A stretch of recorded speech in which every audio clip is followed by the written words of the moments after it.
"We chose you ourselves," said the twin girls, holding a torn photograph of her face. The photograph landed on my kitchen table on a Tuesday, late October, the kind of morning where the frost doesn't lift until noon. One of the girls set it down, Nora, I think, though I still couldn't tell them apart then, and she flattened it with her small palm the way you'd smooth a deed you didn't want to crease further. The paper was torn diagonal. A woman's face, half gone where the tear cut through.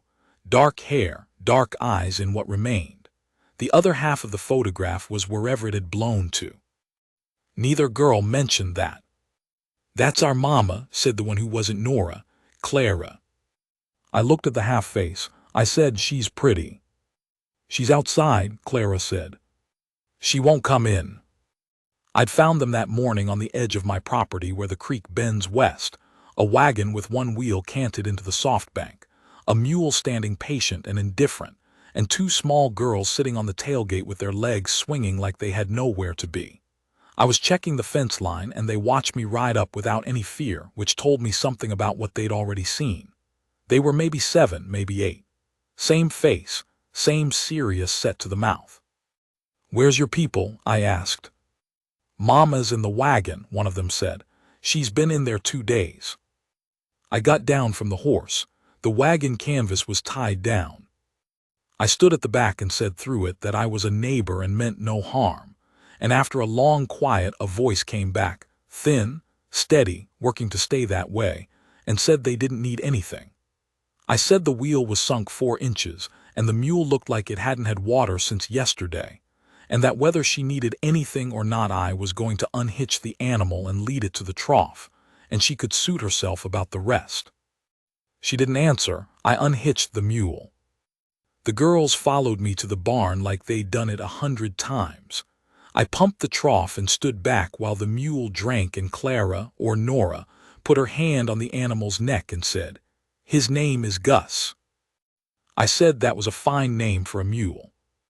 "What's your name?" the other one asked. "Callum," I said. "Cal." They exchanged a look the way twins do, like they're comparing notes on something only they can read. Then the one who'd spoken nodded once, satisfied, and that was apparently that.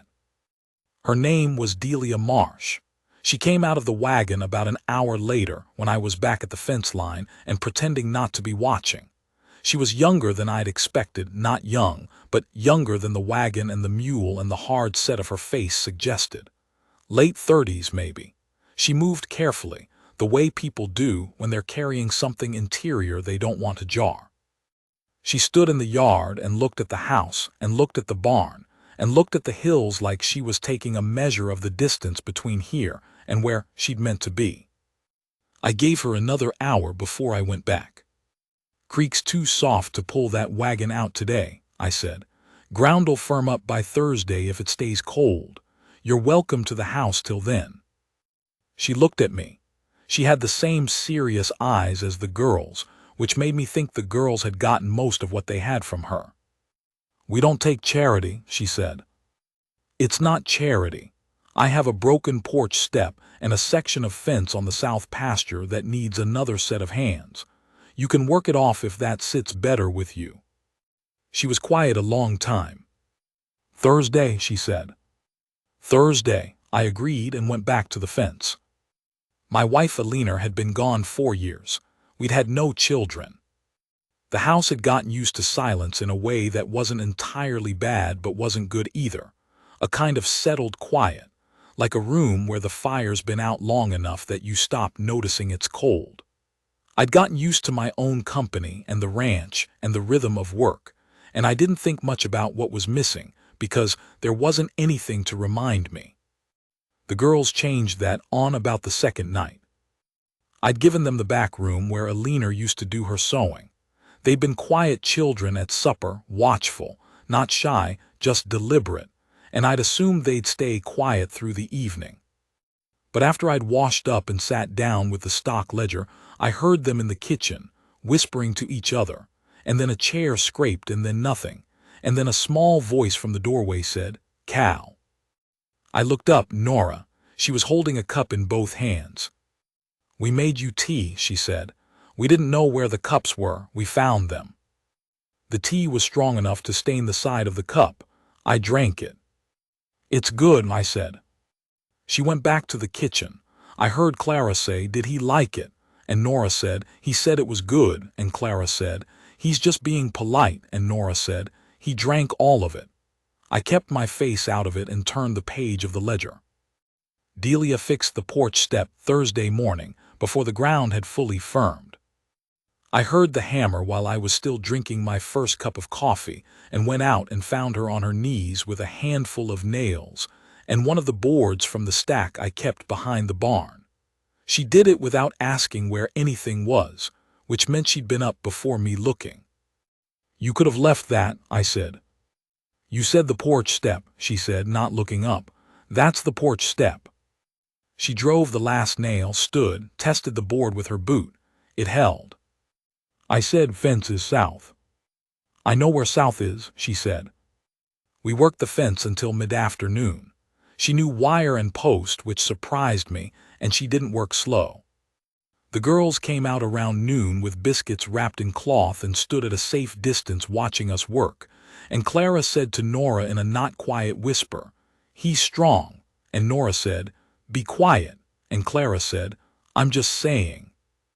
I kept my face out of that too. When we came back in, she washed up at the pump, and I could see then how tired she was, not from the fence, from something longer than that. The kind of tired that the fence work had actually helped with, a little, because at least it was a different kind of tired. I understood that. I'd had 4 years of learning what kind of tired helps and what kind just sits. I made supper. She set the table without being asked. Thursday came and went. Nobody mentioned the wagon. What I learned over the following week, in pieces, the way people let things out when they've stopped performing the effort of holding them in. Her husband had died in the spring, a fever fast, the way those things sometimes go.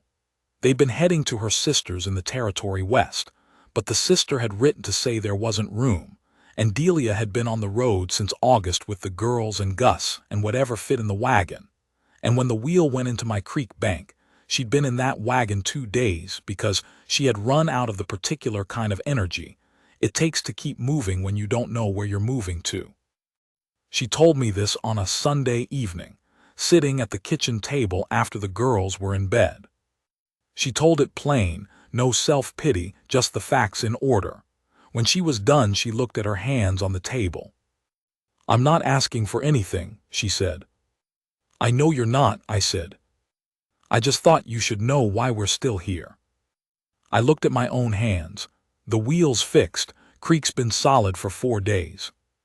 She didn't say anything. "I'm not pushing you out," I said. She looked up then, that measuring look. "Why not?" I thought about it. "Because the girls made me tea," I said, "and the porch step needed doing, and I've got that south pasture fence that's only going to get worse." She almost smiled. It wasn't quite a smile, but it was the shape of one, and it was the first time I'd seen it. "That's a lot of fence," she said. "It's a lot of pasture," I said. I won't try to make it sound like something it wasn't. It wasn't romantic, those first weeks. It was work, real work, the kind that fills a day and sits in your back at night, and 2 children who had their own internal governance and didn't much need managing, and a woman who pulled her weight without being asked, and sometimes did things I hadn't thought to do yet. She patched the kitchen windowsill where the draft came in. She sorted the seed stock in the barn by variety, which a leaner had done years ago and which I'd let go to disorder. She didn't announce these things. They were just done. The girls explored everything. They found the corner of the north field where the old apple trees were going dry and brought me 2 apples anyway, bruised and small, and presented them like treasure. Clara informed me that Gus preferred the south side of the barn because the sun hit it in the morning, and that I should know this for when it got colder. Nora asked me once, seriously, if I'd ever been afraid of anything, and when I said yes, she asked what, and I thought about it and said, "Being useless." And she looked at me for a long time like she was filing it away somewhere, and then she went back to whatever she'd been doing. They had their mother's eyes, that measuring quality. The cold came for real in November.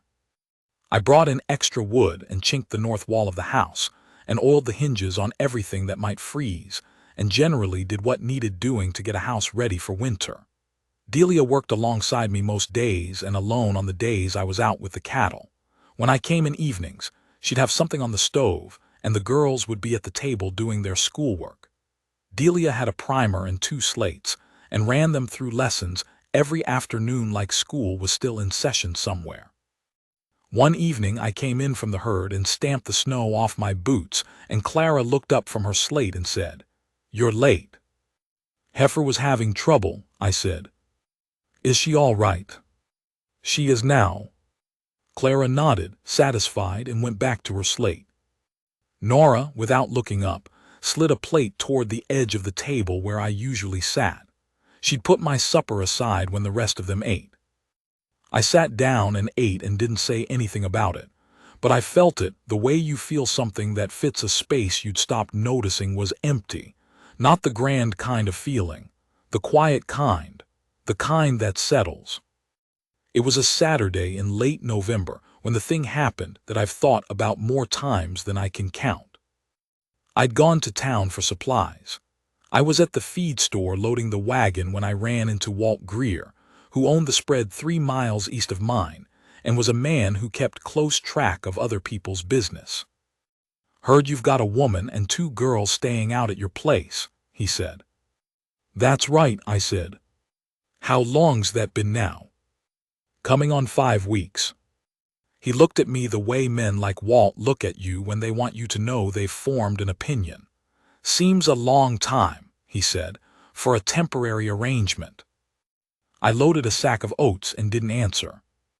"Just saying," Walt said, "people talk." I picked up another sack. "People do," I said. I drove home slower than I needed to, thinking about it. Not about Walt, Walt didn't matter. About the question underneath what Walt said, which was the same question I'd been not quite asking myself for 5 weeks. What this was, what it was becoming. When I pulled into the yard, the girls were in the barn with Gus. I could hear them talking to the mule in their serious way, updating him on whatever they felt he needed to know. The kitchen window was lit from inside. Snow was starting again, light, the kind that drifts rather than falls. Delia came out to help unload when she heard the wagon. We carried in sacks without talking. On the last trip from the wagon, she stopped in the kitchen doorway and looked at me and said, "You're thinking about something." "Ran into Walt Greer in town," I said. She took that in, and he said people talk. She set down the sack she was carrying. "What do they say?" He didn't specify, but I think you know what they'd say. She was quiet a moment. "Does it bother you?" I thought about it honestly. "What bothers me," I said, "is not knowing what to call what this is." She looked at me for a long time. Then she said, "I know what to call it. I've known for a while. I've just been waiting to see if you did."